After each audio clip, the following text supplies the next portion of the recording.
Hey, comic lovers out there, Thor the Dog of Thunder back with you again, and with him as always are his co-hosts, Eric EMoney Sievers and Irvin the Old Man. I feel like I'm slipping down the ladder. I mean, I'm going to become an also.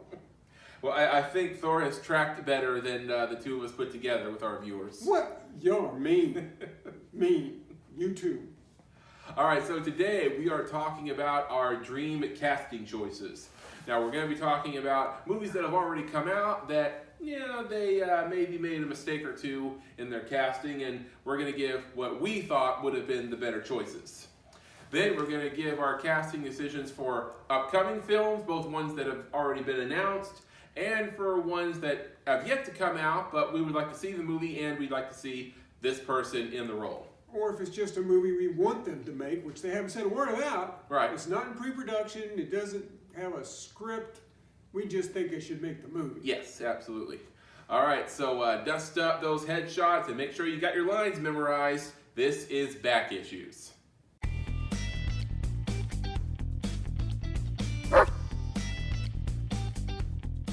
All right, comic lovers, welcome back to the show. Like we said, we're talking about our dream casting choices. But before we do, don't forget to subscribe to the channel, turn on your notifications, give us a like, and leave us a comment. We like to hear from you guys. All right, so how do you want to do this? You want me to get this ball rolling? Yeah, you go ahead and start. All right, so first one, I'm going to do one that has a bit of a smaller cast than some of these other choices. This is a movie that they have not talked about. Well, they probably have tossed around the idea of doing, but not to any extent. I've not heard of a script being written or any pre-production going into it. This one, Batman Beyond. Requires a big budget. It's set about 40, 50 years in the future. Bruce Wayne has retired as Batman for a couple decades now. And Terry McGinnis, a high school student, he kind of stumbles into Bruce Wayne's life and discovers the Batcave, and in his first outing he steals the super high-tech Batsuit. So obviously a big budget would be involved, and this hasn't gotten enough interest from the filmmakers to do it just yet. We're not going to worry about No. budgets at all. No. Budgets mean nothing. It's not our money. I mean, what the heck. We're just going to make these things. Yeah, I mean, some of these movies couldn't even afford to pay all the actors. Right. We're just going to make these in our imaginations. Right. So, for old Bruce Wayne, this is someone that has been considered when they were tossing around the idea. Fans would really love to see it. Clint Eastwood. In his prime, if they had been serious about making a Batman movie, he would have been perfect for it. He has, obviously has the grizzled look and, has the ability to strike fear into the hearts of his enemies. He'd scare me. So, obviously, that time has passed, but Clint Eastwood, I'm still scared of him. Clint Eastwood could still pull off the old man Bruce role, and has the ability to be a mentor to the new Batman, Terry McGinnis. So that leaves who would play the part of Terry. Now, I tossed around a few actors who who are young actors, and maybe in the face they have the right look, but Terry McGinnis, while he is not quite as big in stature as Bruce Wayne, he's no shrimp himself. So you have to have someone who has the right physical requirements as well as the right look. I considered for a moment Chandler Riggs from The Walking Dead. Then I saw he was 5'7", and I was like, no. Yeah, he's a shrimp. Can't have a shrimp Batman. You can't have a shrimp Jack Reacher either, can you? No, you can't. Yeah, Tom Cruise. Yeah. But I finally landed on my Terry McGinnis Batman, and that was KJ Apa, who a lot of fans may know as Archie from the Riverdale series. And he comes in at 5'11", which is a little bit on the short side, but you put him in the suit and he's got a little raised boots, he would be just about perfect for it. And I've seen him in other roles with dark hair, and he kind of fits Terry McGinnis pretty perfectly. I mean, we know he plays a high school student pretty well. So, as long as he goes through the right, physical training for the part, I think he can pull it off pretty well. And then we'll cast Thor the Dog of Thunder as Ace the Bat Hound in the part. Of course. Yeah. Did you run that by him yet? We are in negotiations right now. You're going to lose. All right, so there's my Batman Beyond choices. So over to you. All right, speaking of Batman, I know we've got The Batman coming up with Robert Pattinson as Batman, but I wanted to cast my Batman movie. So that's what I did. So we start out Poison Ivy, and I chose Rose Leslie. She's the Ygritte, the wildling girl from Game of Thrones who hooks up with Jon Snow for a little bit. Mm-hmm. I think she would just be perfect as Poison Ivy. She's got the right look. I think she can do an action role, so she'd be great. Then the Penguin. A lot of stuff going on with people playing the Penguin. Danny DeVito would have been a good Penguin, except they decided to go with some dirty sewer crawling nastiness. But hey, my Penguin would be played by Simon Pegg's buddy, Nick Frost. They teamed up to make several movies like Shaun of the Dead. I think he'd be a great Penguin. The Riddler. Let's bring out a big gun with your man from Doctor Who, my Doctor Who, David Tennant. And he showed he could play a villain when he played the Purple Man in the recent Jessica Jones Netflix series. Great job, David. And the Joker, when EMoney and I sat down and decided to do this, we said we weren't going to use people who are already in a role, no matter how much we liked them. Okay, I fudged. They never actually called him the Joker. Cameron Monaghan, if you saw our episode about the Jokers, we both liked Cameron Monaghan as our favorite Joker. He's on Gotham. Great job. I want to see him in a full-length movie. Mm-hmm. All right, then, Catwoman. I think Batman Catwoman #1 comes out this Wednesday. Could be interesting. So, Catwoman played by Felicity Jones. You saw her in Rogue One. She showed she could do an action part. If you saw, I don't know if it was a Netflix original, but it was called The Aeronauts. And she partnered Amazon. with... Amazon Prime show. Oh, Amazon Prime? Yes. Okay. It was The Aeronauts with Eddie Redmayne, a very talented actor. She played the female lead in that, and she showed me that she's got skill. She could pull off Catwoman. Commissioner Gordon. This guy's got the talent and the looks. He's going to steal some scenes. Idris Elba. Great actor. Wonderful actor, because Commissioner Gordon. Alfred. Now, in a lot of the stories, Alfred was a retired British spy. So who else to play a retired British spy than a retired British spy? So I picked a choice. Let the producers decide. Timothy Dalton or Pierce Brosnan. Both played 007. I think they would be great as Alfred. Now, I'm not sure my movie would have a Robin, but if the powerhouse team that would be in charge of this movie decided, oh, we have to have a Robin, I went with Logan Lerman. He played Percy Jackson, so we know he can do a superhero kind of movie. And he had a part as Ellison in the tank movie Fury, and that was a pretty intense movie, so he could do it. Now, I gave the creative team on this movie choices. They can go with young Batman or older Batman. If they went with young Batman, you have Matt Bomer. If you don't know him, but he played Larry Traynor in the Doom Patrol, and he was Ken in Magic Mike. Pull him up, take a look. Definitely got the look. Now, more importantly, an older Batman. Now, I'm sorry it's not popular, but I like Ben Affleck in the part. I think he's my favorite Batman. But I couldn't have him because of our rules that we agreed on. So I went with Anson Mount. Don't pay attention to the Marvel Black Bolt movie. The Inhumans. Don't pay any attention to the Inhumans. That was a poorly done attempt at the way that should have been done. Pick up Hell on Wheels. Multi-season Western. I don't remember what network it was on, but Anson Mount. Who? AMC. AMC. Anson Mount played the main guy in this Western. And got my attention. He did really well. So he would be my older Batman. All right, so we did your Batman movie. So I guess I should just go into my Batman movie. Why not? Right? And for the number of villains that I have cast here, I could easily do a 3-picture Batman deal.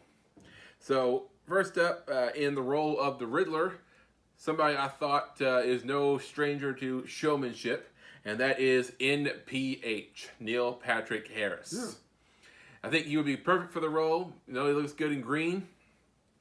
Now, you don't get to sing in this part, Neil, but I think you'd have a lot of fun with it. I don't know. He could probably like send a riddle to somebody by singing to him. It'd be interesting.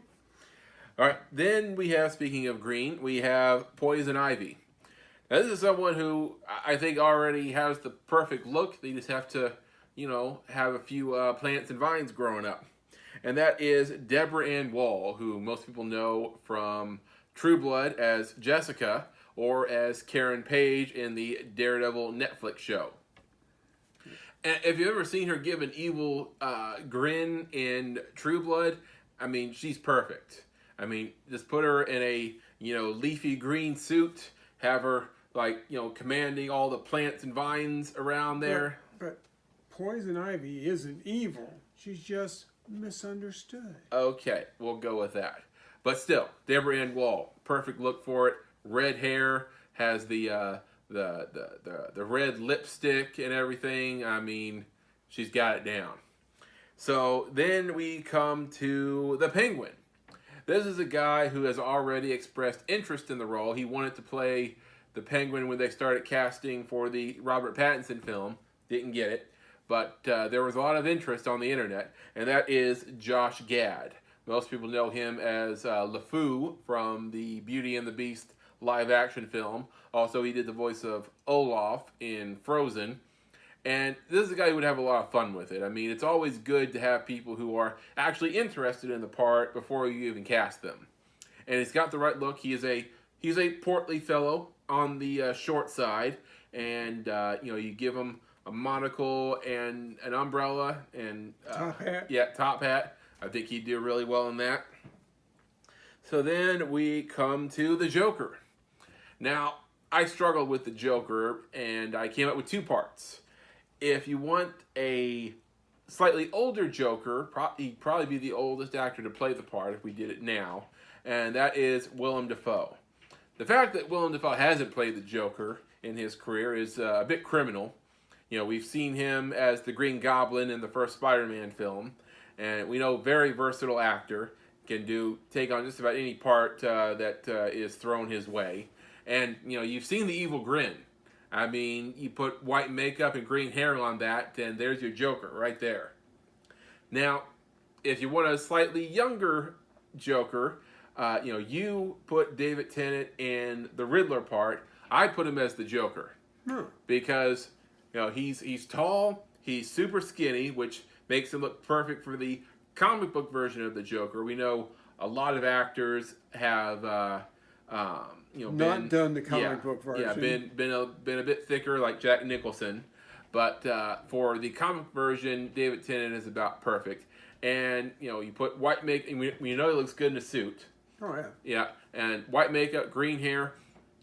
I haven't heard him laugh. Ooh. Yeah, I can't remember a part where he does the laugh, so I'd have to hear that. I hope that's not a deal breaker. Yeah, if he can pull that off, there's my Joker.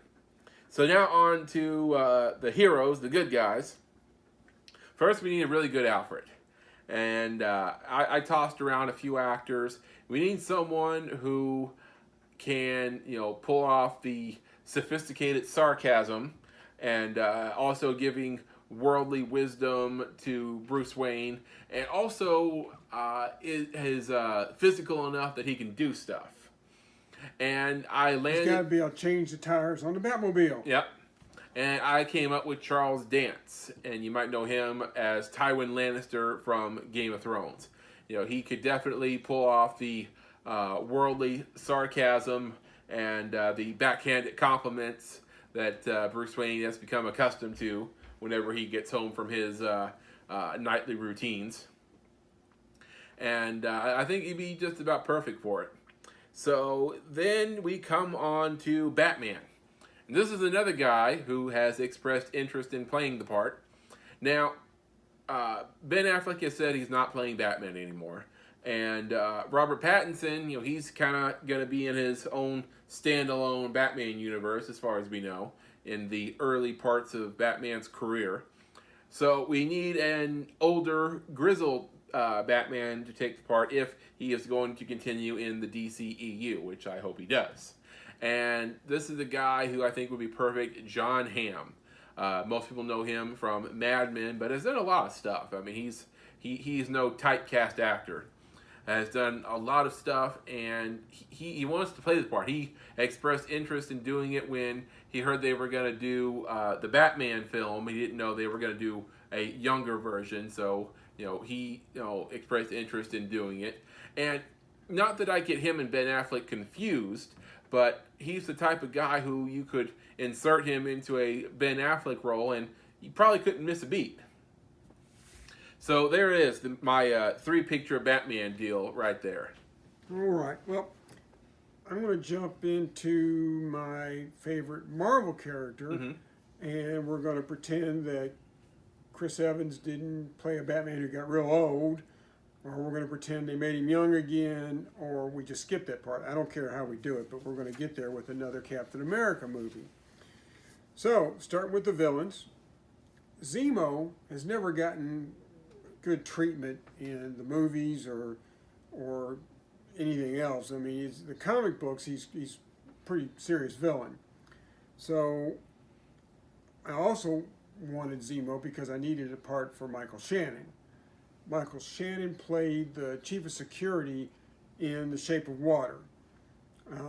Movie got movie of the year that year, and he's an incredible actor and can obviously play a bad guy. So there's my Zemo. And I thought Red Skull, and I immediately thought Christoph Waltz. I mean, in the Inglourious Bastards, the German guy he plays at the beginning of the movie, he steals the show. I mean, that was the best scene in the movie. He was also in Django Unchained, and he's currently playing Blofeld in the James Bond movies. An incredible actor. I mean, yeah, he could do the Red Skull, like, fall off a log. Now, a couple of the S.H.I.E.L.D. characters, Maria Hill. I was torn between two. I saw Lena Headey playing the part, and I saw Halle Berry playing the part. Lena Headey in a run from Game of Thrones. Halle Berry has played Catwoman. I mean, they could both play no-nonsense S.H.I.E.L.D. agents. So either one, they both look good in tight leather, I'm sure. So, hey. Then Nick Fury. I love Mother Samuel L. Jackson as Nick Fury. There is no reason to get rid of him. But for the purpose of this, we're going to say that he decided he didn't want to do it anymore. Okay. Samuel L. Jackson. What's wrong with you? But anyway, put this guy in the role, we don't really miss a beat. Idris Elba. One of the most talented actors out there. Just like I said for Commissioner Gordon, he's going to steal some scenes. All right, then we move up to Falcon. He was in Black Panther. He played Johnny Storm in a not good Fantastic Four movie. And he played Apollo Creed's son. Michael B. Jordan could play Falcon in a heartbeat. Sharon Carter. Okay, so Kaylee Cuoco, Penny on Big Bang Theory. I know she's got some other show going right now, but I'm not going to get HBO Max so that I can see it. So far as I'm concerned, she's a free agent. So I'm going to put her in as Sharon Carter because she would look good and can play the part. So there you have it. Now, I had a hard time with Bucky Barnes because I didn't want to just grab any, decent-looking guy and throw him in a part. So I found the guy who played Beast in a couple of X-Men movies and was the guy with the white stuff all over him in the Mad Max Fury Road movie. and that is Nicholas Hoult. I think he would play a good Bucky. And then finally, Captain America himself. To be honest, when we cast Chris Evans, we kind of, I mean, yeah, he'd been Johnny Storm, but we kind of pulled him out of nowhere, and he became Captain America. I was looking around the internet. I found a guy who was in Fury, Suicide Squad, Pacific Rim Uprising, and his picture on IMDb with his, a couple weeks worth of growth, his beard, looks just like Cap did in the Endgame movie, just like him. And hopefully he could grow into the part too, just like Chris did. So I want to give that part to Scott Eastwood. Yes, son of Clint Eastwood. Okay. So there's my Captain America movie. All right. So next up, I am giving my casting for a standalone Wolverine film, which I know they've done a few of those, but this is mine. All right. So first up, we have to cast Sabretooth. Now, Sabretooth has been done dirty in the movies because you see him show up in the first X-Men movie with Tyler Mane, who he looked the part. I mean, he looked really good as Sabretooth, but they did the character all wrong because he had no pre-existing relationship with Wolverine. Well, that's what, if you don't have a history with Wolverine, Sabretooth is just a henchman. Yeah, which he pretty much was in that first film. I mean, when he first encounters Wolverine on the side of the road at the beginning of the movie, I'm expecting Wolverine to be like, turns around, he's like, Sabretooth. But no, didn't know him from Adam.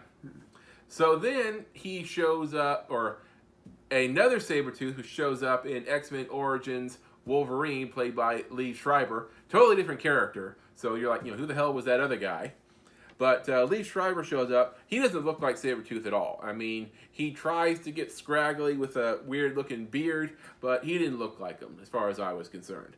And also, he was almost too intelligent. I mean, he was like the mastermind behind the whole thing, almost. And I feel like there should be a bit of an in-between with Sabretooth. So, he hasn't been done right in the film so far as I'm concerned. So, I would cast, for the part, doing it right, Joe Manganiello, who most people know as the werewolf from True Blood. Also, he was in Magic Mike. Tall sumbitch. He's like 6'6", so has the physicality for it. We know how he looks as a wild-looking guy playing a werewolf in True Blood, and talented actor and could definitely pull the part off. Oh yeah, absolutely. Mm-hmm. Now, next up, Jubilee has also been done dirty in the films. I don't know. I mean, the X-Men movies, some moments of enjoyment, obviously, but so many parts so screwed up. I mean, Jubilee has never been done justice in the movie. She had a small part in the X-Men Apocalypse film, but they cut most of her parts out in the final version of the film. As an actor, that has got to suck. Yeah, it's devastating, It's like you invite your whole family out for the premiere, and they're all excited to see you, and then it's like they see you passing in the hallway. Mm. And my part, and keep in mind, this is in my film. It would be Jubilee at the very beginning of her career when her mutant powers first manifest themselves. I cast Aubrey Anderson Emmons, who you know as Lily from Modern Family. And she's 13 years old now, so she's just the right age, has the right look for it. I don't know about her acting ability because, as far as I know, she's only done the one serious part in Modern Family. So I would have to see her break out of that typecast and see how she does as Jubilee. Well, I'll tell you right now, she plays a sarcastic teenager quite well. Yes, most people criticize Lily for that as being a little too much on that side. So she would have to do well playing opposite Wolverine, which brings me to my Wolverine casting choice. Now, Hugh Jackman's great. I mean, he is Wolverine.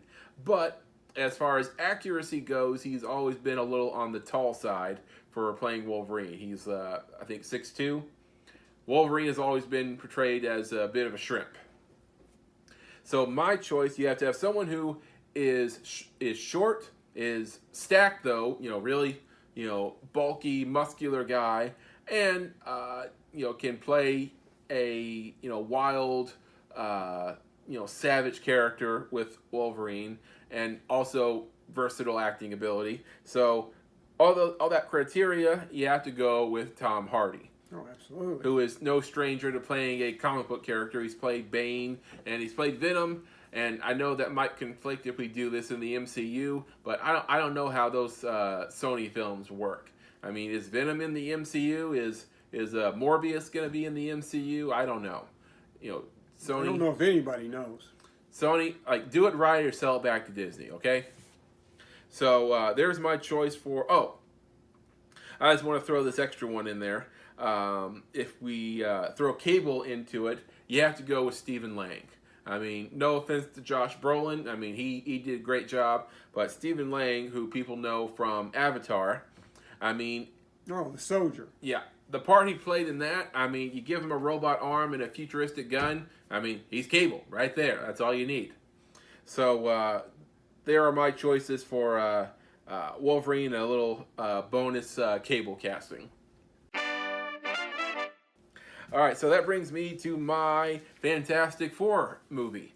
And, Fantastic Four, I mean, I talked about actors who have been done dirty, but the entire Fantastic Four franchise has been done dirty by the movie industry. It started off with the 1994 low-budget film, which was an honest effort, if I'm being honest. Well, it was too honest. Yeah. They tried to make it exactly where the 1960s comic books were. I mean, in a modern movie, you can't have a woman just pining for the guy. Just, oh, Reed, you're so wonderful. No, that doesn't work. And they didn't have enough money to make the Thing's suit really move. And the Human Torch didn't do anything with flame until the final scene where he goes supernova. Yeah. There was no burning flame, no turning into a torch, just nothing. It was terrible. I mean, Stan Lee said in an interview that he always felt bad about that movie because these actors were giving their all. I mean, they were they were doing everything they could, and they didn't realize, like Stan did, that the movie was probably never going to see the light of day. You can find it at conventions and flea. I mean, not so much nowadays, but once you can again, you can find bootleg versions at conventions and flea markets. Probably find it online. So then you had the two Jessica Alba movies, which the first one there was probably, unfortunately, the best Fantastic Four movie to date.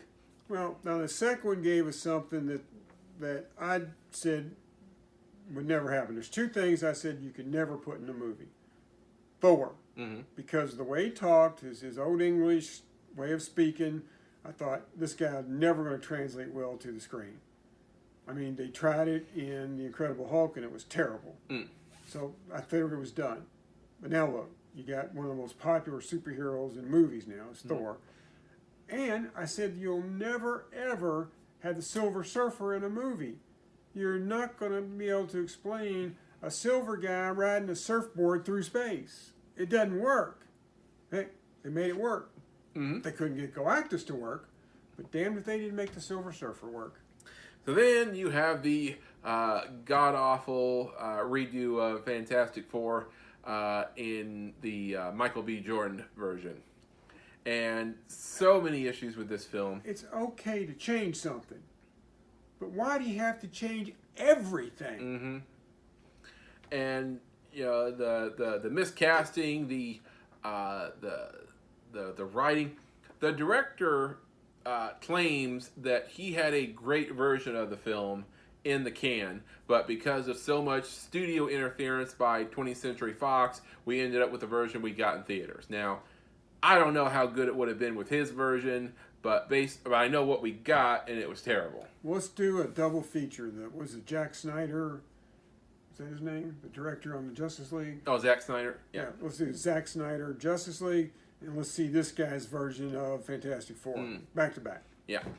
So it was panned critically and by fans. So it hasn't been done right. And 20th Century Fox, this is why you got bought out. It was just, you can't do a superhero movie right to save your life. You are not our friend. Yeah. So it brings me to my version to introduce the Fantastic Four into the MCU. So first off, start off with the villains. Now, Doctor Doom has been in every Fantastic Four movie to date, but there are so many other people for him to fight. No, they've got a big rogues gallery. Mm-hmm. Case in point, the Mole Man, who I think could serve. I don't know if he could be the primary villain in a movie, but he could definitely serve as a opening villain or side villain, something like that. Fantastic Four #1 featured the Mole Man. So you look at pictures of the Mole Man, and I'll bet you only one actor comes to mind, and that's Danny DeVito. Now, I don't watch It's Always Sunny religiously, but I know that it's a physical role for Danny, so we know he still has that in him, which would be good for the Mole Man.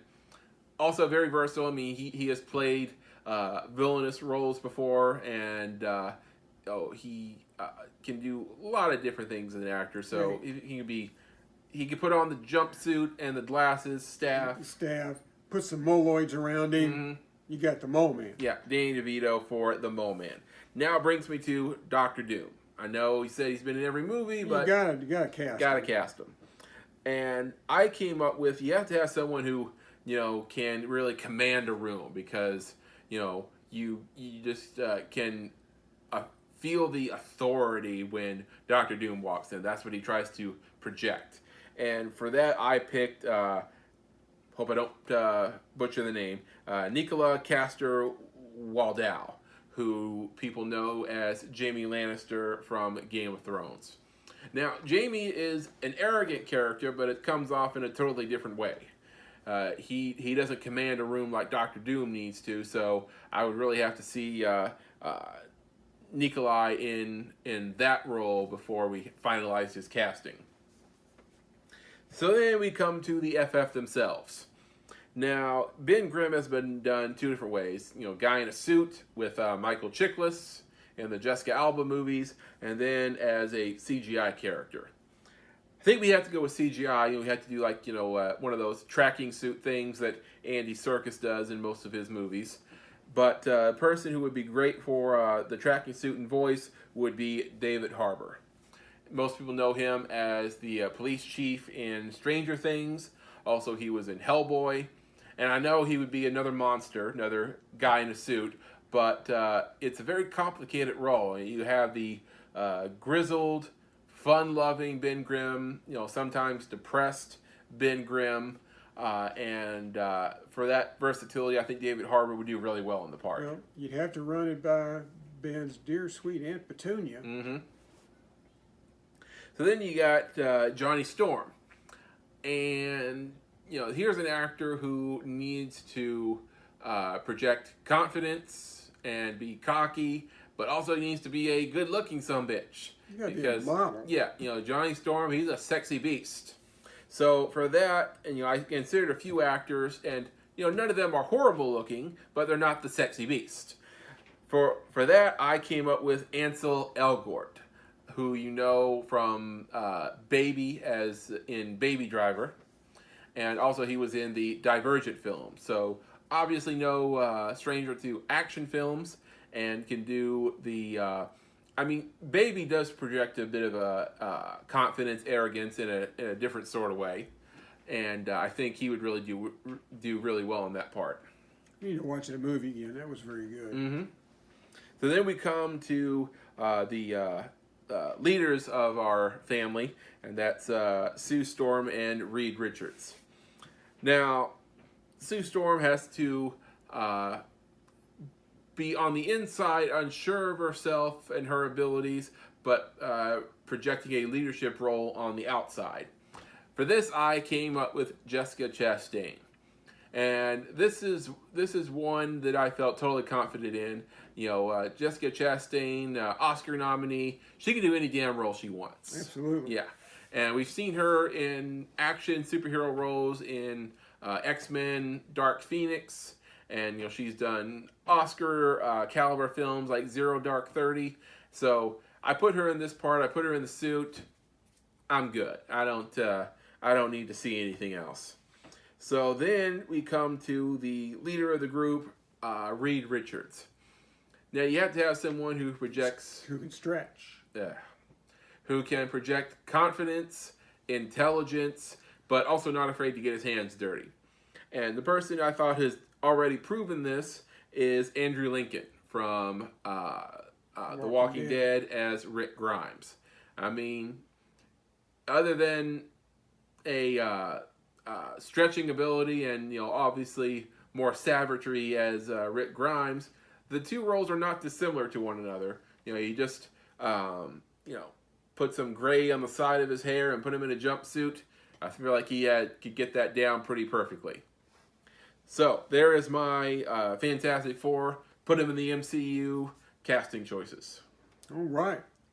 So I'm going to cast Justice League Dark. All right. There's been rumors back and forth about them doing this movie, but who knows? It'll probably never happen. So I took the original core members of the team from the comic books and added a few guys that have been on the team that I wanted to be in my movie. So I started with Shade the Changing Man, who was the original cast member.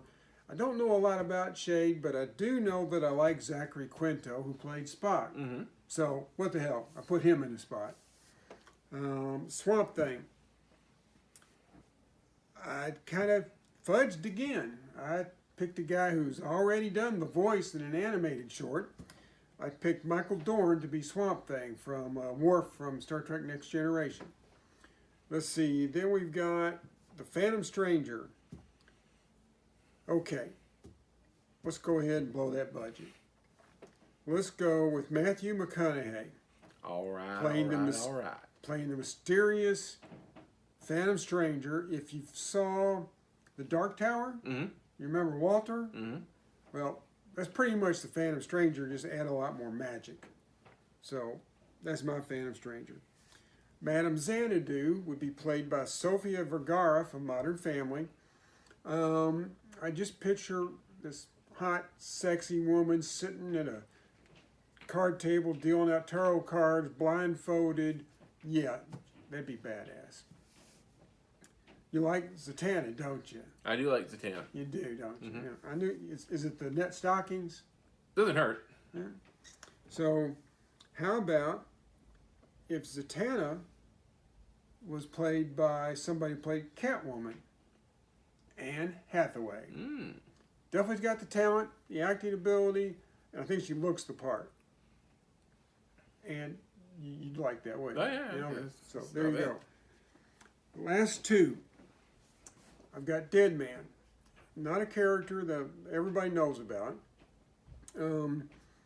Dead Man was a trapeze acrobat performer who was assassinated. But instead of his spirit going wherever spirits go, some godlike being said, nope, you got to stick around and fight the good fight. And he can't be seen, he can't be heard, he can't move anything, but he can jump into somebody's body and take it over. Okay. Then he can be heard, then he can be seen, and he picks up any abilities that are in that body, plus he still has his own knowledge of acrobats. So he could take a person in good shape and do the flying trapeze thing with them. But he can't take a 98-year-old woman and do cartwheels across the floor because that ain't going to work. They're not physically capable of it. But he's a pretty good character. Now, I pictured John Bernthal, the Punisher or Shade from The Walking Dead, Shane from The Walking Dead, playing the white-faced Dead Man. So, and finally, my favorite character from Justice League Dark is John Constantine. Mm-hmm. Now, EMoney and I both love Matt Ryan, who played in the one-season Constantine TV show and was put into Legends of Tomorrow as John Constantine. Doesn't really fit with the team, but a lot of times the writers will have John off doing his thing, the rest of the people doing superhero stuff. So it kind of works. Mm-hmm. And Matt Ryan loves playing the part, and personally, I'd keep him. But we agreed to not keep anybody, so Matt's out. In his place, I put my favorite Irishman, Colin Farrell. Now, Colin played Bullseye in that much-aligned Daredevil movie with Ben Affleck, which I'm telling you, watch it again. It's a good movie. But he's also supposed to play the Penguin in the Batman movie with Robert Pattinson. I've seen the trailer. Okay. Colin Farrell is playing the Penguin. I don't see it. I don't know what they're thinking. Colin Farrell's a great actor, but why would you cast him as the Penguin? I don't know. We'll see. Yeah. Oh, yeah, we definitely going to see if they don't finish making the movie. But that's it for Justice League Dark. All right. So lastly, I have a couple of roles who I have not built a whole movie around it. These are just some obscure roles that I would like to see actors play. So my first one here, this is an actress I've admired for a while, Saoirse Ronan. She is an incredible actress. You've seen her in Lady Bird. You saw her in Hannah, movie called Brooklyn, and in the most recent adaptation of Little Women. She's a great actress, but she has only ever done Oscar-caliber, Oscar-bait films. She's never really broken out into the more fun, blockbuster-type films. Now, some actors, they know how to balance things. They know how to do both. Like Jennifer Lawrence, she does, the Hunger Games and the X-Men films, and then also does the, David O. Russell Oscar-type films like American Hustle and Silver Linings Playbook. Well, look at Meryl Streep. Meryl Streep, take any part she wants. Mm-hmm. It doesn't matter if there's an Oscar in it or she's just going to have fun doing it. Mm-hmm. And I refuse to believe she takes some of those parts for the money. It's just got to be because it sounds good. Yep. And Kate Blanchett, she can do, either one. Lord of the Rings was a little bit of both of those types of things. So other actors know how to balance, but Saoirse Ronan I've never seen do anything fun. So I want to put her in a role myself. And something I thought she would be great at would be playing Jane Foster in a female Thor movie. And I'd love to see her put on the helmet and lift the hammer, and her natural Oscar acting ability would really serve her well in this role, but also would put her out of her shell and have her have a little fun. Yeah, just have fun, girl. Just have fun. Mm-hmm. So then brings me to my next one. I've always wanted to cast Ronda Rousey in a superhero part. I mean, she's still learning how to be an actor. I mean, she's not horrible now, but she's No, she's all right. Yeah, she's still learning. I loved her when she was in WWE, and I've loved a lot of the roles she's already taken on in The Expendables, and she was in a couple episodes of 911, which we liked. She was actually pretty good in that part. So I always wanted to see her play a superhero, and she actually campaigned to play Captain Marvel before they cast Brie Larson in the part. Well, I mean, let's face it. If you got a choice between Ronda Rousey and Brie Larson for a part like that, you got to go with the person who's proven himself. I mean, Oscar-winning actor, former UFC fighter. Sorry, Ronda. But I could see her in that part, and also I can see her play Captain Marvel or She-Hulk. Huh. Yeah, but I mean, unfortunately, apparently the part of She-Hulk has already been taken by the actress who was in Orphan Black, another incredible actress. But I thought Ronda would look good in that. But hey, still a lot of parts out there, so hopefully Ronda finds one. Keep trying. Yeah, keep trying. Keeps trying. So then we come to a Superman movie. Now, if you've ever seen first of all, right now the part of Superman is probably going to be unavailable for the foreseeable future. because we have Tyler Hoechlin, who is playing him in the Arrowverse, about to start his own show. Then you have Henry Cavill is still working on playing him. Says he's going to keep doing it. Yep, still in the DCEU. Although, I mean, we have Robert Pattinson in his own standalone movie playing Batman, so I don't know, do another Superman universe. But guy I always thought would be perfect. If you've ever seen the TV show Grimm, it's a great show. You should check it out. The guy who plays the lead role, Nick. First time I saw him, I always thought this guy would make a great Superman. I mean, he's a little on the short side, like 5'11", but you know, you put some lifts in his red boots, and you know, you got Superman right there. So, and I always thought it was funny because when I first saw him, I thought he'd make a great Superman, and then years later, the actress who played his love interest in Grimm, played the part of Juliet. Years later, gets cast as Lois Lane in the Arrowverse. So I always thought that was funny. So then you have to have your Lex Luthor. And the fact that Bryan Cranston has not played Lex Luthor yet is a bit criminal. I mean, John Cryer is a great Superman. I mean, if you've not checked him out in the Arrowverse... Lex Luthor, not Superman. Oh, sorry. Great Lex Luthor. I mean, he surprised the hell out of me. I mean, over a decade playing Alan Harper in 2.5 Men... He was like, this guy's going to be Lex Luthor? He pulled it off. Yeah, he does a great job of it. And, you know, Jesse Eisenberg, you know, what the hell were they thinking? So, another part that's probably going to be unavailable for a while, but Bryan Cranston would do an incredible job. I mean, he plays a complicated hero, villain, anti-hero in Breaking Bad, which is what Lex Luthor is in a lot of ways, just with a hell of a lot more money.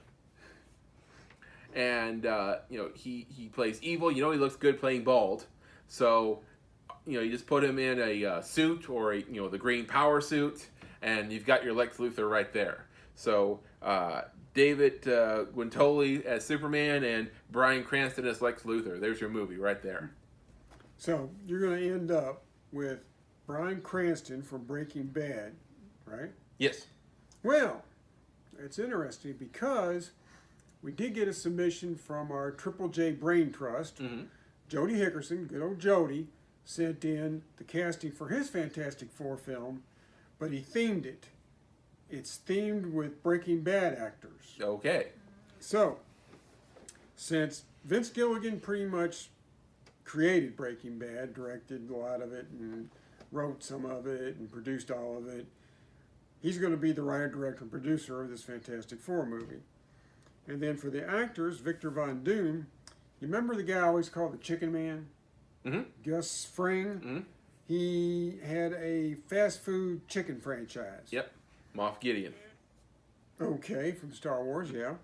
And that is Giancarlo Esposito.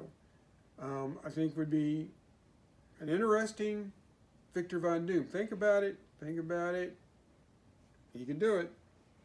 All right, Ben Grimm, the blue-eyed, ever-loving thing. Dean Norris, who played Hank Schrader, Walter's brother-in-law in Breaking Bad. Johnny Storm. If you're going to have a Johnny Storm, it's got to be a Breaking Bad actor. You have no choice. Aaron Paul, who played Jesse Pinkman. Mm-hmm. Flame on, bitches. I mean, I can see it. Sue Richards. Now, this actress, I don't think was in Breaking Bad, but she was in Better Call Saul, the spinoff from Breaking Bad. Mm-hmm. She played a lawyer, and I think she becomes Saul's girlfriend. Could be a spoiler. I've not seen the show, so I don't know. But that is Rhea Seehorn as Sue Richards. And then finally, your boy Bryan Cranston, Walter White, playing Reed Richards, of course. So, that's Jody's submission, and that's our movies that we cast. All right, so what did you guys think? And also, we want to hear your dream casting choices for actors you'd like to see in superhero parts or comic book movie parts. So let us know in the comment section. And if you got a big long thing, you don't want to type it out on your phone, you want to use your computer, You can send this kind of stuff to our email, which is EMoneyandTheOldMan@gmail.com. It's right here, there. isn't it? Yeah. It's right here. Somewhere in here. Right here. Yeah. So let us know about your ideas for your dream casting choices. Now, what do you say we head upstairs to the garage to give Thor the Dog of Thunder some head scratches and to hit the old man with some trivia? All right, comic lovers, it's time for everybody's favorite segment, Stump the Old Man. So when you say everybody's favorite, who exactly do you mean? Mine and Thor's. Right, Thor? You like this part, don't you? See how he does me? Yep. We get to talk about other animals and we get to stump the old man, don't we? Sometimes. You stumped me last week. All right, so here we go for question number 1, best 2 out of 3. What actor didn't get to play the part of the Joker by persuading the director that he wasn't right for the role? Which movie? Well, that's part of the mystery, isn't So it? they don't tell me. No. I mean, I'm trying to think of everybody who has been up for the Joker. The only one I remember they talked to who absolutely just didn't want to do it was the guy from Third Rock, famous actor, John Lithgow. That is correct. Lithgow revealed in a 2017 interview that he actually tried to persuade Tim Burton that he wasn't right for the Joker role for the 1989 Batman film, and he succeeded. Yeah, well, now I want to see it. Yeah, I don't know what was going through his head that he didn't want to do it, but that would have been a big role for him. Well, it's history, but I still would have liked to have seen that. Yep, just like I would have liked to have seen Robin Williams playing the Joker. Ooh. Yep. All right, on to question number 2. This week I have a animal-related question, not a Thor-related question. Most comic fans know Batman's dog, Ace the Bat Hound, but what was the name of Damian Wayne's dog, which was gifted to him by his father?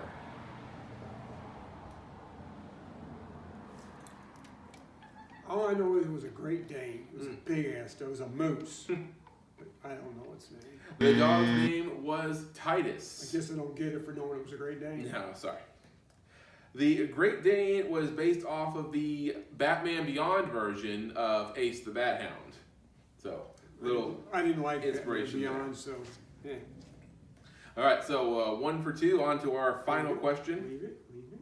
Go. Good boy. All right, so final question. Revealed in an interview with MTV News, what actress claims to have turned down the role of Black Widow in the MCU due to scheduling issues with the movie Gulliver's Travels? Okay, well, I'll tell you up front, I don't know the answer, so I'm going to have to back into it. We're talking about the Jack Black Gulliver's Travels. Mm-hmm. Well, I know who the lead actress was, so if it wasn't her, I'm going to be wrong. I'm going to go with Emily Blunt. That is correct. Yes.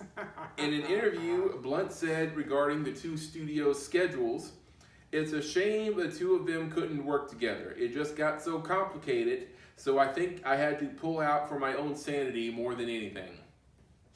So she gave up playing an iconic MCU character, which would have led to several different roles in the MCU for Gulliver's Travels.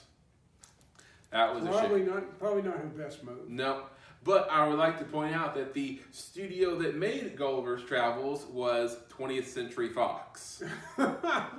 So karma won out in the end. All right, so that does it for Stump the Old Man this week. Thank goodness.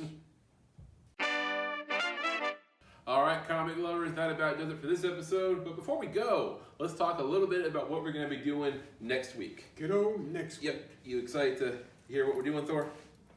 All right, so next week is going to be interesting. It's a bit of a social experiment. We are going to be talking about comic book characters that you would like to date. And I already have a few of my choices picked out. You probably have a few. All of them. How about it, Thor? Who do you want to date? I don't know of any female dogs out there in It's in a comic books. male-dominated society. Yeah. Of dogs. Yeah. Goodness sakes. I mean, I know he's not in the comic books, but Daryl's dog. That's a male dog, right? Oh, All the comic book dogs I can think of were all male. Yeah, that's not right. Hey, you comic book writers, you need to fix that. Yeah. It's sexist. We've already conducted a few questionnaires with people we know on Facebook and whatnot. It's been a little bit of fun. We want to hear your comments. Who would you like to date from the comic books? I already have a few, so we want to hear from you. So the few women that we have already polled, the choices are kind of predictable. Most of them say Captain America. Well, I mean, I'll be honest with you, I'd date Captain America. What the hell? Woo! I mean, it's kind of ironic. I mean, you think girls want the bad boys, but they all go for the Boy Scout. Well, have you looked at the man? Yeah. Okay. Yeah. He is, not a bad looking guy. All right, so we want to hear from you guys. Who are your choices for people, not just heroes, but also comic book characters, any of them that you would like to date? All right, so tell us in the comments. Well, if you pick somebody obscure, put a note in there telling us who they are, because Right. I've already had a couple situations where I've never heard of them. Mm-hmm. All right, so let us know, and we hope to hear from you over the course of the next week, and we will see you next Wednesday. Excelsior. True believers, make sure you swipe the right way on this dating thing. Mm-hmm.